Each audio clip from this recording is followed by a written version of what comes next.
Welcome to This Explainer. I'm absolutely thrilled to guide you through today's topic. So, you know how a building has a security gate? It's there to carefully monitor who gets to come in and who has to leave, right? Well, take a second to just marvel at the fact that your body is doing the exact same thing on a microscopic level, literally millions of times a second, right at this very moment. Today, we're looking at the cell membrane. It acts just like that security gate for the cell, carefully regulating everything that moves into and out of it. It's the ultimate protector. And honestly, it's the boundary of life itself. Okay, let's dive into this. How does a cell actually know what to let in and what to keep out? It's a great question, right? Because this isn't just some trivial sorting mechanism. This vital boundary is absolutely essential for a cell's survival. Think about it. If the wrong things get in or if the right things leak out, well, the cell dies. It's a super high-stakes environment, and the membrane handles it brilliantly. So here's our roadmap for this biological journey. First, we'll meet the cell membrane. Then we'll zoom in on the structure of the boundary. Third, we're going to see how it all moves with the Fluid Mosaic Model. Fourth, we'll zoom back out for the 6 vital membrane functions. And finally, movement across the membrane. All right, let's kick things off with Section 1, Meet the Cell Membrane. You'll find this in absolutely all living cells. From simple bacteria to your own complex brain cells, the cell membrane, which by the way is also commonly called the plasma membrane, is this thin, flexible layer that surrounds every single cell. It forms the ultimate boundary between the inside of the cell and its totally unpredictable external environment. But here's the kicker. It isn't some solid, impenetrable brick wall. It's highly dynamic and selectively permeable. That means it protects the cell while selectively allowing the vital exchange of survival materials it actually needs. Moving right along to Section 2, Structure of the Boundary. Now, we're going to zoom in on the molecular architecture to see what actually builds this security gate. And as we go, keep these mental color cues ready, okay? Blue for phospholipids, green for proteins, yellow for cholesterol, and purple for carbohydrates. Now, what's really interesting about this slide is the core foundation of our security gate, the phospholipid bilayer. The membrane actually consists of 2 layers of these blue phospholipids. Each one has a hydrophilic, or water-loving head, and 2 hydrophobic, or water-fearing tails. And because both the inside of the cell and the environment outside the cell are really watery, those water-loving heads naturally face outward, toward the water. Meanwhile, those water-fearing tails turn inward, facing each other just to hide from the water. This incredible natural alignment creates the primary barrier of the cell. Next up, we have the hard-working bouncers of our security gate. These are the green membrane proteins, and they come in 2 main types. First, we have integral proteins. These guys are embedded deep within the membrane itself. They act as VIP escorts and transporters, hormone receptors, and even active enzymes. Second, we have peripheral proteins.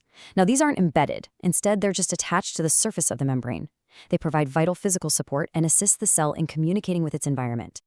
To wrap up the structure, we've got our yellow cholesterol and purple carbohydrates. Cholesterol is found mainly in animal cell membranes and acts as this amazing stabilizer. It helps maintain the membrane's flexibility, which prevents the security gate from becoming way too rigid in cold temperatures or too fluid and leaky in warm temperatures. Then we have the carbohydrates. These are located on the outer surface of the cell, acting almost like little ID tags. They're absolutely essential for cell recognition, cell communication, and a proper immune response so your body knows which cells actually belong to you. Okay, on to Section 3, the Fluid Mosaic Model. Let's see how these structural components actually behave and move together as a dynamic unit. So, it wasn't until 1972 that biology got a massive upgrade. Scientists Singer and Nicholson proposed this revolutionary model of a fluid phospholipid bilayer, and it completely changed how we understand cells. They beautifully describe the proteins as floating within it like boats on water. I absolutely love that vivid imagery. It's not some stiff sheet of armor, it's a moving, undulating sea of lipid molecules with protein boats just bobbing along the surface and through the waves. It's incredibly flexible. And this brings us to the famous name of the model itself. Let's break it down directly. It's called fluid because the molecules are flexible and can actually move sideways past one another, just like a liquid. And it's a mosaic because, well, if you looked at it from above, all those different proteins scattered and embedded throughout the membrane would look exactly like a beautiful mosaic artwork made of tiny tiles. All right, let's zoom back out for Section 4, 6 vital membrane functions. Let's look at the macroscopic vital jobs this fluid mosaic performs. This dynamic boundary performs 6 vital jobs every single day. First up is protection and integrity. It keeps harmful substances out. Second is selective permeability, which is huge. It allows the good stuff like oxygen, water, and nutrients in, while effectively kicking out carbon dioxide and waste products. Third is cell communication. Fourth is cell recognition, thanks to those purple carbohydrate ID tags we talked about earlier. Fifth is the transport of materials. And sixth is structural support. The membrane actually anchors the cell's internal skeleton, called the cytoskeleton, which provides mechanical support and maintains the cell's overall shape. Let's look at a really concrete example of just one of those functions: cell communication. How does a cell actually hear a message? Well, membrane receptors receive chemical signals, like hormones or neurotransmitters.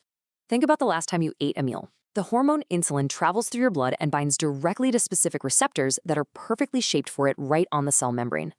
This signals the cell to open its gates and take in sugar for energy. Without the membrane acting as a receiver, that communication literally never happens. Let's bring in the final piece of the puzzle. Section 5, movement across the membrane. Let's see how materials actually cross this boundary. So it generally breaks down into two broad categories. First, we have passive transport. This is movement that requires absolutely zero energy from the cell. It just happens naturally. This includes processes you might have heard of like diffusion, osmosis, and facilitated diffusion. On the flip side, we have active transport. This is the heavy lifting. It requires ATP energy from the cell because it actively pushes substances against their natural concentration gradient using transport proteins. A really prime example of this is the vital sodium-potassium pump, which is continuously burning energy just to keep your nervous system functioning. So, to bring this all together, the blue phospholipids form the core membrane barrier. The green proteins handle transport and cell communication, the yellow cholesterol maintains crucial stability and flexibility, and the purple carbohydrates manage cell recognition. Together, following the fluid mosaic model, they create this incredible selectively permeable barrier that controls transport, protection, and communication to keep the cell alive. But that leaves us with an incredibly fascinating question for next time. How exactly do these passive transport systems, like diffusion and osmosis, actually work without using any energy at all? Join us in our next explainer to find out. And hey, if you found this breakdown helpful, please don't forget to like, share, and subscribe to BioLearnix for more awesome biotechnology content. Keep learning, and I'll see you next time.